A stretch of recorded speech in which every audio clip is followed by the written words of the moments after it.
BTRC কর্তৃক প্রাপ্ত revenue share, licence ফি এবং চার্জের উপর প্রযোজ্য 20% উৎসে কর প্রত্যাহার করা হয়েছে।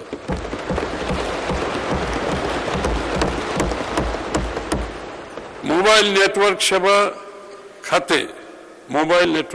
খাতে উৎসে কর কর্তনের হার 12% হতে 10% হ্রাস করা হয়েছে।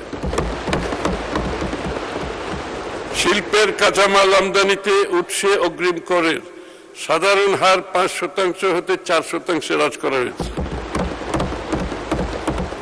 বিদেশি বিনিয়োগের স্বার্থে যন্ত্রপাতি ভাড়া বাবদ অনিবাসী নন রেসিডেন্ট করদাতাকে পরিশোধ খাতে উৎস কর কর্তনের হার 15% থেকে 7.5% করা হয়েছে।